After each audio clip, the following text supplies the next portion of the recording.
So the glorious iOS 14 has hit the market. There's a ton of videos on YouTube of people customizing their home screen. In this video, I'm actually going to be going over 6 of the key hidden features in iOS 14, things that you have to turn on in order to gain access to and have the best iOS 14 experience you can on your iPhone.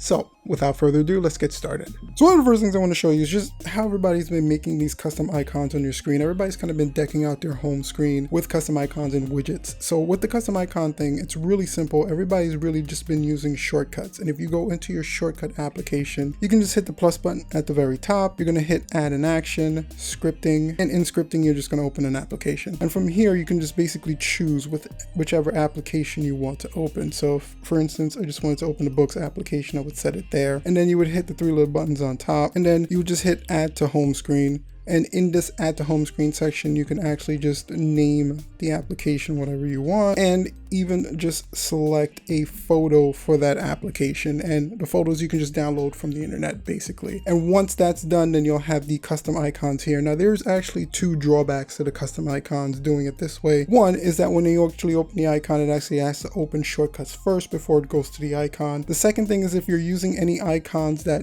alert you when messages come in, like your texting icon or your email icon, you actually won't get those badges that usually display to let you know that you have one message or something that's waiting. So you'd actually have to go into the application in order for it to update. So now the next thing I'm going to show you is how to check to make sure your picture-in-picture mode is turned on, or how to turn off your picture-in-picture mode if you don't want it working. And picture-in-picture is really just if you're using like the YouTube application, you're playing a video, you swipe up, it'll leave the video playing on the screen so you can use other applications. If you go into your settings and you go into general setting, you have your picture-in-picture option there.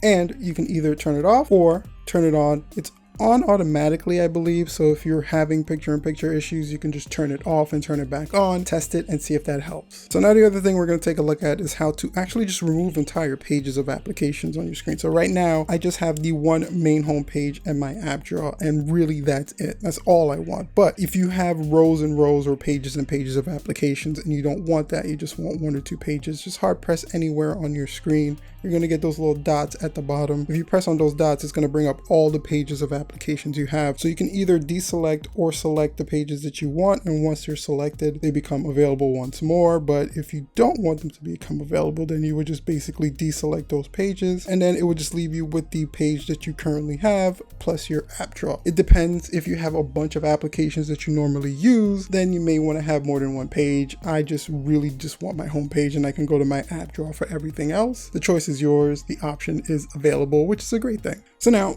that you can customize your homepage and have it look the way you want, the last thing you want is an application that you download to automatically appear on your home screen. So there's actually a setting in these settings that you can do to adjust that any new application that you download is just going to go straight to your app drawer. Or if you want it to go to your home screen, you can also select that. So if you go into your settings, you're going to go to home screen, and in that home screen section, you have add to home screen or app library only. Now there's actually 2 cool settings in here that I want to show you. First is the one that we were initially talking about. Changing any of these 2 settings, if it's just app library only, any new applications you download will go directly into your app library. If you have home screen added, then it's going to of course add it to your home screen as well. The other cool feature is to show notifications within your app library. So if you make the adjustment to change the icon to a custom icon and you're not getting those notification badges, then you can actually turn this on so that way any notifications that you receive from the apps that you have adjusted will appear in your app library. So you can just kind of swipe over to see if you have any notifications and then swipe back, and you can still keep your cool looking home screen. I know the aesthetic is really important to a lot of people. So that's just another way of checking and seeing your notifications without actually going into the applications. So now the other thing we're going to take a look at is the